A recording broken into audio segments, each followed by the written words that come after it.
राहुल शर्मा जी ग्वालियर से। राधे राधे। श्री हरिवंश महाराज जी, आपके चरणों में कोटि कोटि प्रणाम। महाराज जी, ध्रुव जी के चरित्र में महाराज जी से सुना है कि उन्होंने नारद जी से प्राप्त मंत्र का 7 दिन 7 रात्रि जप करने से आकाशचारी सिद्धों के दर्शन होने लगे उन्हें। क्या ऐसा अनुभव हमें भी हो सकता है उसी मंत्र को जपने से? क्या ये मंत्र गुरु मंत्र? पर इसमें बात ध्यान रखना, ऐसे मंत्र जपना अलग बात है।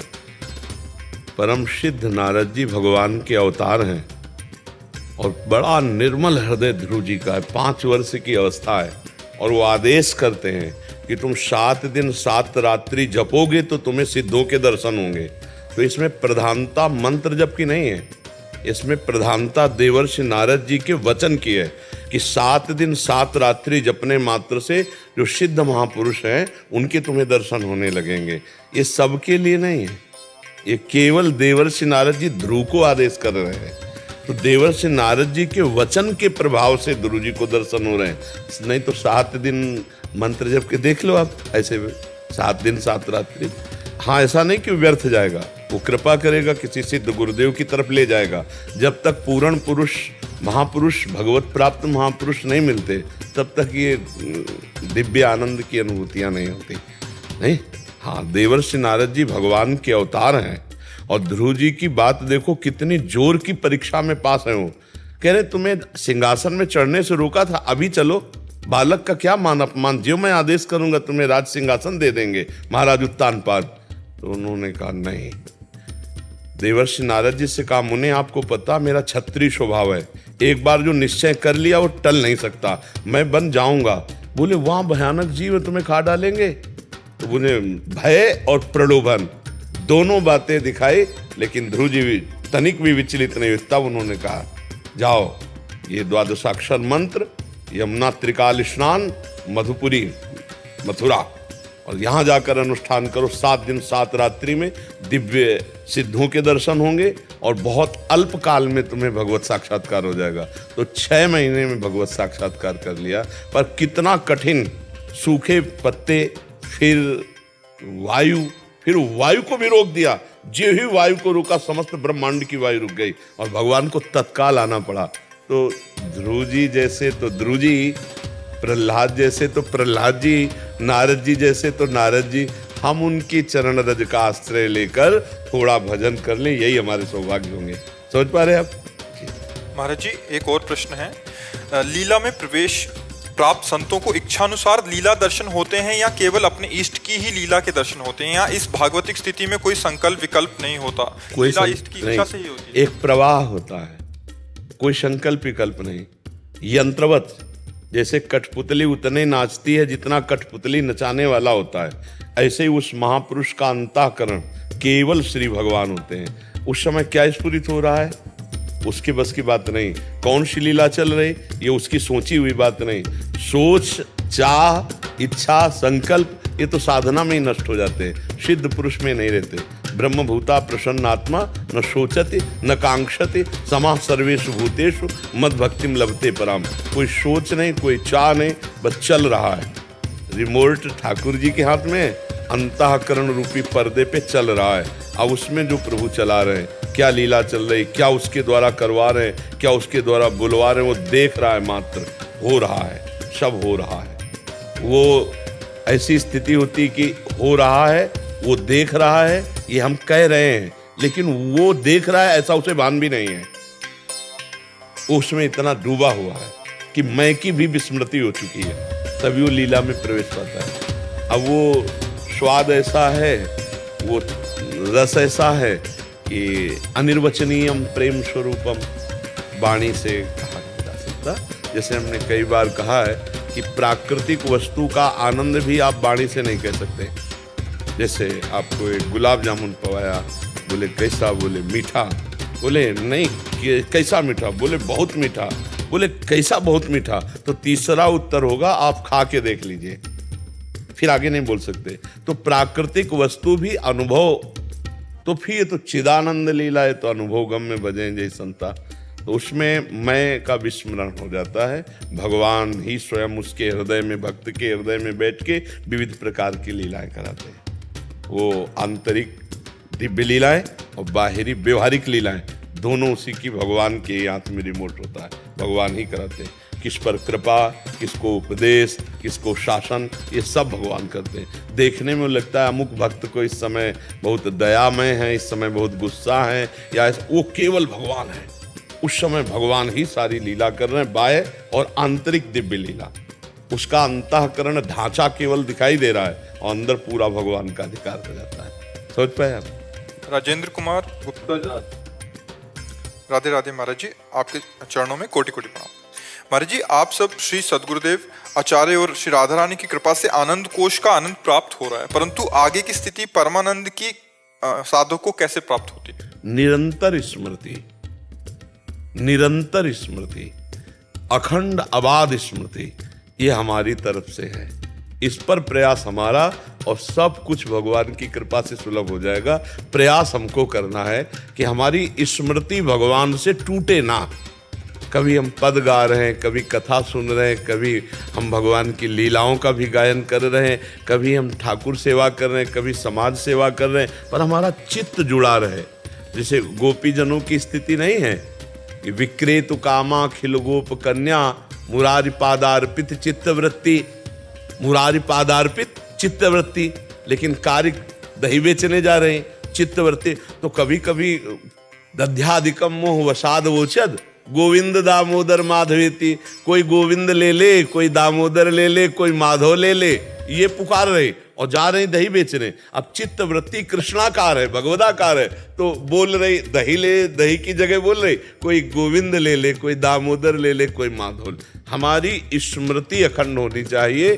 तो भगवदानंद की जो बाढ़ है वो हृदय में है। आनंद सिंधु मध्य तो वासा, हमारा जो हृदय है वहीं हृदयेश्वर भगवान विराजमान है, वही निकुंज है, सब कुछ है। नारायण या गौर श्याम को हृदय निकुंज बसइए, ये हृदय निकुंज हमारे उर वृंदावन, और यहीं सब कुछ प्रकट हो जाएगा। अखंड स्मृति, जो गुरुदेव ने नाम दिया, जो मंत्र दिया, जो वाणी दी, उसी की अखंड स्मृति। बस अखंड स्मृति के लिए हमारा जीवन प्रयत्नशील रहे। आगे तो सब भगवान की तरफ से आता है। ज्ञान विज्ञान स्थिति भाव देह सब उधर से आता है। हमारी तरफ से अखंड स्मृति, बार बार सुमिरन करना। सेवक जी महाराज कह रहे हरिवंश नाम बिसरे न छिन्न, श्री हरिवंश सहाय भल। एक क्षण भी नाम न बिसरे तो सहायता उनकी है। फिर देखो कैसे परमानंद की बाढ़ आती है। हम हर समय स्मरण परायण रहें। वो अभ्यास में कई तरह के अभ्यास करने हैं स्मरण में, केवल नाम जप ही नहीं है, उसमें लीला गायन, सेवा, परोपकार, समाज सेवा सब उसमें जुड़ जाता है। क्योंकि हमें इन किन प्रकारेण भगवान से जुड़े रहना है, और इसका फल होता है भगवान की कृपा से निरंतर परमानंद की बाढ़ आना। ये फल है। पहले हम अभ्यास में रत रहे। कृष्ण यादव जी, कोटा राजस्थान। श्री हरिवंश महाराज जी, आपके चरणों में कोटि कोटि प्रणाम। गुरुजी, आपने बताया कि नाम में तारण शक्ति है, नाम को चाहे कैसे भी जपो वो हमें समान फल ही प्रदान करेगा। तो गुरुजी, हम ऐसा क्यों कहते हैं कि हमें नाम को एकाग्र होकर जपना चाहिए, और जब हम नाम को एकाग्र होकर जपते हैं तो हमें ज्यादा फायदा क्यों महसूस होता है? फायदा से मतलब नहीं बच्चा। अब हम तुमको खीर पवावें और तुम्हारी एकाग्रता का अपहरण कर ले, अब तुम खीर का स्वाद ले पाओगे? नहीं ले पाओगे ना। और अगर हम तुमसे कहें कि अब प्यार से तुम एकाग्रता पूर्वक खीर पाइए, तो उसका तुम स्वाद ले पाओगे ना। अगर हमारा मन विविध वासनाओं में भ्रमित हो रहा है तो हम नाम का स्वाद नहीं ले पाएंगे। शरीर छूटेगा, मरेंगे, फिर जो हमारी गति होगी उसका हम कोई महत्व नहीं रखते। हम रखते हैं जीते जी हमारे अंदर कोई टेंशन न रह जाए और हम एक अद्भुत आनंद में, एक अद्भुत सुख में डूबे। इसके लिए एकाग्रता की आवश्यकता है। तो हम जो नाम जप करेंगे उसमें एकाग्र होंगे तो हमें स्वाद मिलने लगेगा। अगर हम एकाग्र न हो तो फिर स्वाद नहीं मिलेगा। कल्याण तो कर ही देगा, तो कल्याण करेगा मरने के बाद। हमें स्वाद चाहिए अभी। अगर अभी स्वाद नहीं मिला तो हमारा मन विषयों में नाम जपते हुए भी कूद जाएगा। वो हमको गलत मार्ग में ले जाने के लिए प्रेरित करेगा। मन हमसे गंदी बातें सोचवाएगा तो हम सोचने का टाइम नहीं देंगे। हम मन को एकाग्र करके प्रभु के नाम में लगाएंगे। राधा राधा राधा। देखो, जीवन का कोई ठिकाना नहीं है। किसी भी क्षण शरीर छूट सकता है, हमारा या आपका। मतलब शरीर रोगग्रसित है तो इसलिए पक्का हो चुका है कि अब जल्दी ही जाने वाला है। ऐसे पता ही नहीं किसी को कब चला जाए। अगर हम नाम का स्वाद अभी न लिए तो हमें मरने के बाद जो कल्याण का है उस पर ज्यादा महत्व नहीं। हमारा महत्व है जीते जी हम निर्विकार होकर भगवान के चिंतन में मस्त हैं। भारी से भारी कष्ट की परिस्थिति में भी हम आनंदित हैं। मृत्यु का भय उपस्थित होने पर भी हमारे अंदर कोई भय न हो, तब तो हम भजन कर रहे हैं। अब चित्त डोलेगा संसार में और नाम जब कर रहे हैं तो हमारे को ये बल थोड़ी मिलेगा निर्भय होना, निश्चिंत होना, निशोक होना, आनंद से प्रफुल्लित हो जाना, रोमांचित हो जाना। इसके लिए कह रहे हैं। देखो बच्चा, जब क्लास में एक में विद्यार्थी की भर्ती होती है और वो पार्टी में गोली डंडा खींचता है तो टीचर कहता है शाबाश और टाफी देता है। लेकिन वो कई दिन अगर वैसे खींचता रहे तो थप्पड़ मारा जाएगा कि इतने महीने हो गए तू इतना ही चल रहा है। तो प्रारंभ में ये शाबाशी दी जाती है, भाव कुभाव अनख आलसहु नाम जपत मंगल दिसि दसहु। ये तो है शाबाशी। फिर जब उसको पढ़ाई में आगे बढ़ाया जाता है, सादर सुमिरन जे नर करही गोपद इयु भवसागर तरही। सादर सातु दीर्घ काल निरंतर सत्कार सेवितो दृढ़ भूमि राधा राधा राधा। वही दिखाई दे रहा है, वही सोच रहे हैं, वही अंदर बोल रहे हैं, वही सुन रहे हैं। भगवत प्राप्ति बहुत शीघ्र, समस्त पापों का नाश, अंदर कुचिंताओं का नाश, शोक का नाश, बहुत आनंद। नाम जब परम आनंद प्रदान करता है, शुरू तो करे और कहीं एकाग्रता पूर्वक करे तो बहुत जल्दी लाभ मिल जाए। इसलिए कहा जाता है मन लगा कर जप करो। समझ पा रहे हो आप? महाराज जी, ऐसे और कार्य करते हुए भी हमारा मन नाम में एकाग्र हो, इसके लिए हमें कैसे अभ्यास करना चाहिए? पहले तो हमें जबान पर ध्यान देना है। 3 प्रकार से नाम जप होता है, वाचिक, उपांश और मानसिक। हम वाचिक राधा राधा राधा राधा राधा राधा राधा राधा राधा राधा राधा राधा धीरे धीरे जबान चल रही और आवाज बाहर निकल रही। फिर इसको अब हम जप रहे हैं, ऐसा लग रहा है जप रहे हैं, क्या जप रहे हैं पता नहीं। अब इसमें बहुत बढ़िया है, कोई जान भी नहीं सकता और हम कार्य भी कर रहे हैं, सोहनी लगा रहे हैं या जो भी कार्य कर रहे हैं, जो भी कार्य कर रहे हैं अंदर ही अंदर जबान से नाम जप कर रहे हैं उपांशु से और कार्य कर रहे हैं। इससे अभ्यास बन जाएगा और जब अभ्यास बन जाता है तो अब देखो चल रहा है, कोई परिचय नहीं कि हम नाम जप कर रहे हैं और अंदर वो चल रहा है। हमारे नेत्रों के सामने ध्यान में वही नाम है और अंदर नाम। अब हम सब कार्य कर सकते हैं, आपसे बात भी कर रहे हैं। हम आपके माइंड दिमाग में राधा नाम लिखे, मस्तक में राधा नाम हमारे दिमाग में लिखा, तुम्हारे मस्तक पे लिखे राधा। अब बात कर रहे हैं आपसे, हमारी दृष्टि में राधा। 1 मिनट के लिए, 1 सेकेंड के लिए भी नाम नहीं छूट रहा। अभ्यास अभ्यास अभ्यास योग युक्तेन चेतसा नान्यगामिना।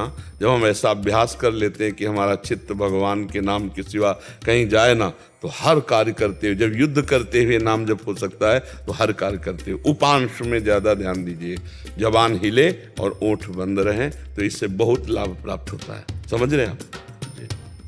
शशिकला साबू जी, राधा वल्लभ श्री हरिवंश परम पूज्य महाराज जी, आपके चरणों में कोटि कोटि वंदन। महाराज जी, आपके श्रीमुख से सुना है कि एक बालक यदि सच्ची भक्ति करता है तो 21 पीढ़ियां तर जाती हैं। तो महाराज जी, यदि माता पिता भक्ति करें तो बच्चों को भगवत प्राप्ति हो जाएगी? बच्चे नाम जप नहीं करते या फिर बहुत कम जप करते हैं तो भगवत प्राप्ति हो जाए तो देखो, 2-4 माला जपना या 2-4 बार तीर्थ याटन करना, ये सब दान पुण्य, ये सब इनका कोई ज़्यादा महत्व नहीं है हमारी दृष्टि में। जो 21 पीढ़ियों वाली बात है वो भगवत साक्षात्कार करने पर है।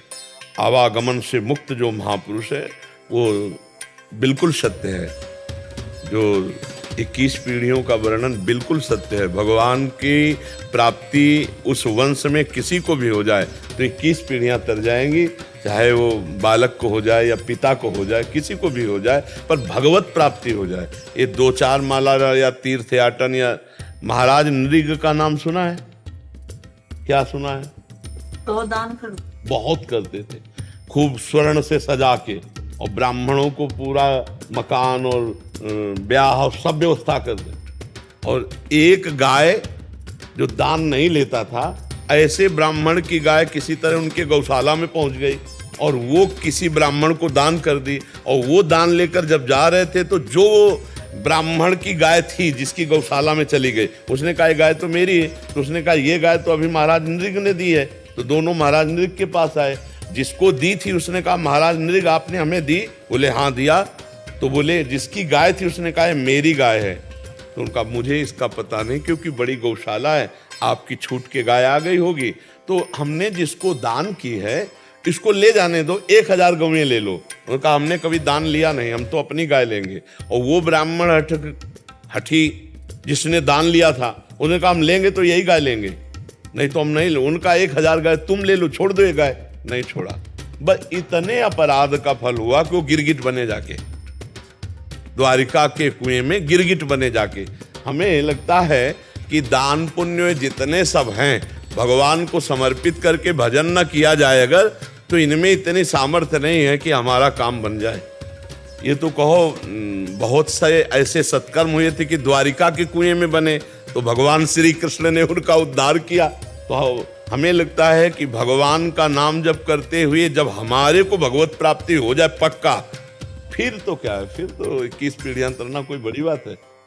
अरे वैसे भी देखो, सरकारी आदमी के परिवार को सुविधा देती है हमारी भारत सरकार के लिए देती, तो वो तो अखिल सरकार है। ये सुविधा है, एक भगवत प्राप्त हो जाए तो 21 पीढ़ियां भगवत प्राप्त हो जाएंगी, कल्याण उनका हो जाएगा, ये तो पक्का है। तो करो डट के भजन इतना कि भगवान का साक्षात्कार हो जाए। पर ये बहुत कठिन है, खिलवाड़ नहीं है। सब भोगों का विस्मरण करके जब निरंतर भगवत स्मृति में देखो, आप लोग सब बैठे हो, कितनी देर भगवान में टिकते हो? मिनट टिकना कठिन हो जाएगा।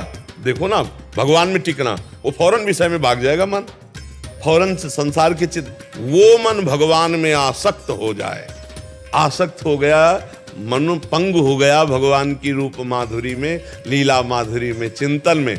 अब ऐसे महाभागवत से तुम 21 पीढ़ी की बात करो, भगवान कह रहे मम भक्ति युक्तो भुवनम पुनातु। यदि मेरा ऐसा महाभागवत प्रेमी भक्त संकल्प कर ले तो पूरे भुवन का भुवन, लोक का लोक भगवत प्राप्त हो जाए। लोक मम भक्ति युक्तो भुवनम पुनात। देवर्षि नारद जी ने कहा सा तरति सा लोकान तारयति। वो स्वयं तर जाता है, स्वयं तर जाता है, वो लोकों को तार देता है। पर कठिन है भगवत प्राप्ति, भगवत प्राप्ति कठिन। निरंतर भजन करना, भोगों का त्याग करके अन्य कोई स्मरण न रहना, केवल भगवान का स्मरण रहना, ये बहुत वर्षों के अभ्यास से भगवान की कृपा से होता है। नहीं देख लो, 1 मिनट भगवान में नहीं टिक सकते, कितना कठिन है। सबसे बड़ा विश्व का कठिन काम है भजन। लोग कहते हैं माला घुमाने में क्या है, आओ बैठो, हम जैसे कह रहे वैसे माला घुमा के दिखाओ। सामने राधा नाम लिखो अपने दिमाग में, और आंख से उसी को देखते रहो, और कान से उसी को सुनो, और अंदर से वही बोलो, और हर एक मन का उतना ही सकिले जितना राधा बोला। अभी देखो तुम्हारा मन कहेगा ये माला रखा है, और भागेगा संसार में। लगा के देखो, सबसे कठिन काम दुनिया का मन को संसार से हटाकर भगवान में लगाना, सबसे कठिन काम। अब बताओ, है ना कठिन काम? सबसे कठिन काम है मन को भोगों से हटाकर भगवान में लगाना। भोगों में लगाओ, 3 घंटे फिल्म चला लो, बिल्कुल आनंद से बैठे रहोगे, कोई परेशानी नहीं रहेगी। और 3 घंटे कमरा बंद करके माला लो, देख लो कितनी बार आपको खड़ा कर देगा, कितनी बार खिड़की से झकवाएगा, कितनी बार क्या क्या